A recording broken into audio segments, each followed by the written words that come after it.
আমি লাঠি চার্জ বলবো না, এটাকে আমি বলবো ক্রাইম, বলবো মার্ডার। আমাদেরকে মার্ডার করার হুকুম দেওয়া হয়েছিল। আন্দোলন চালিয়ে যাব, এখানে মরবো, লাশ হয়ে বাড়ি ফিরবো। রজত হালদার বলে আমাদের একজন, উনি এখন হসপিটালাইজড, মৃত্যুর সাথে পাঞ্জা লড়ছেন।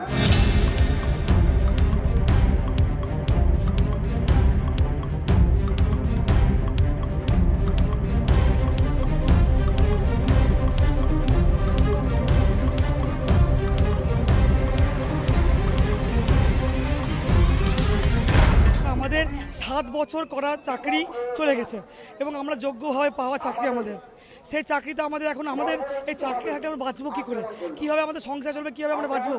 সেই কারণে আমাদের এখানে আমরা ধর্ণা মঞ্চ চালাচ্ছিলাম, আন্দোলন চালাচ্ছিলাম, কিন্তু সেই আন্দোলনটাকে ভেঙে দেওয়ার জন্য এবং তার জন্য এই পুলিশদেরকে অর্ডার দেওয়া হয়েছে, পারমিশন দেওয়া হয়েছিল আমাদের উপরে লাঠি চার্জ করে। এটাকে আমি লাঠি চার্জ বলবো না, এটাকে আমি বলবো ক্রাইম, বলবো মার্ডার। আমাদেরকে মার্ডার করার হুকুম দেওয়া হয়েছিল। এমনভাবে মেরেছে, মাথা ফাটিয়ে দেওয়া, পা ফাটিয়ে দেওয়া, আমার পা মুচকে গেছে। পুলিশ মেরেছে, জেন্টস পুলিশ মেরেছে, আমাদের ম্যাডামদের গায়ে হাত দিয়েছে। তো এরকম এরা ভেবেছে এরকম করে লাঠি চার্জ করে মেরে দিয়ে আমাদের তাড়িয়ে দেবে, কিন্তু আমরা যাবো কোথায়? আমাদের তো আন্দোলন আমরা করে যাবো। আমাদের চাকরি ফেরত চাই, আমাদের দাবি আমাদের চাকরি যেভাবে হোক এই সরকারকে ফিরিয়ে দিতে হবেই। আমরা সরকারি কর্মচারী, সরকার আমাদের নিয়োগ করেছিল। আজকে সরকার কেন আমাদের মার খাওয়াচ্ছে, কিসের জন্য? সরকারের দায় নয় আমাদেরকে বাঁচিয়ে আনা? সরকারের একবার মনে হলো না এই ছেলে মেয়েগুলো তার সন্তান সম? সরকার কেন আমাদেরকে এই বিপদের মধ্যে ফেলে দিল? কালকে কিভাবে মেরেছে জানেন? কালকে প্রাইভেট পার্টি পর্যন্ত মেরেছে। আমি তো সামনে ছিলাম, মহিলা পুলিশগুলোকে দিয়ে সামনে ঠেলে ফেলে দিয়ে প্রাইভেট পার্টি লাঠি মেরেছে, আমার বুকে লাঠি মেরেছে, এখানে লাঠি মেরেছে, যা খুশি করে গেছে। কালকে রাত্রিবেলা বেঁচে আছি যে না, সেটা পর্যন্ত মানে একদম স্যারের দয়া। তিনি দেখতে পেয়ে হাত ধরে টেনে তুলেছিলেন, বাঁচতে পারতাম না। কোনো আশা নেই, আমি তো অন্তত কোনো আশা দেখতে পাচ্ছি না। এ তো ক্যাডার নামিয়ে দিচ্ছে, রাত্রিবেলা ক্যাডার নামিয়ে দিয়েছে।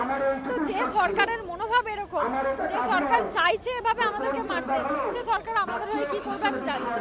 তখন 2:30 বাজে, আমরা শুয়ে রয়েছি, হঠাৎ করে 8টা-10টা বাইক এখান দিয়ে হাঁটছে, মানে রীতিমতো আওয়াজ করে করে যাচ্ছে।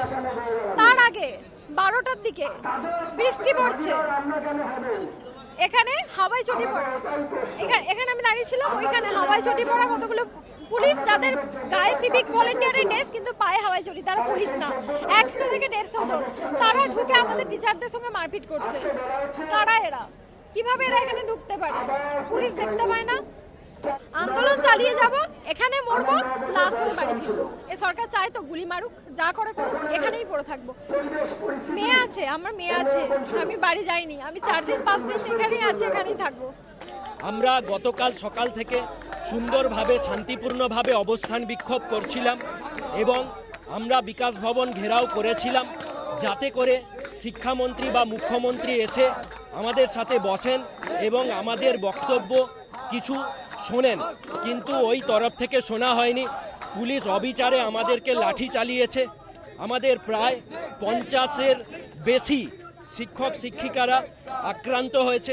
রজত হালদার বলে আমাদের একজন শিক্ষক, যোগ্য শিক্ষক, মাথায় উনার প্রচুর আঘাত লেগেছে, হয়তো চোখেরও সমস্যা হয়েছে, উনার MRI করা হয়েছে, উনি এখন হসপিটালাইজড, মৃত্যুর সাথে পাঞ্জা লড়ছেন। আমরা এখানে আজ ধিক্কার মিছিল করছি, আমরা এখানে অবস্থান বিক্ষোভ করব। পুলিশ আমাদের লাঠি চালিয়েছে, তার প্রতিবাদ করব। আজ শুধু নয়, চলবে, যতদিন না কোনো সমাধান আসবে। আমরা ন্যায় বিচার যতদিন না পাচ্ছি ততদিন চলতে থাকি। আপনারা কি এখনো মুখ্যমন্ত্রী বা শিক্ষামন্ত্রীর এখানে আসার আশা করছেন বা সেই আবেদন করছেন?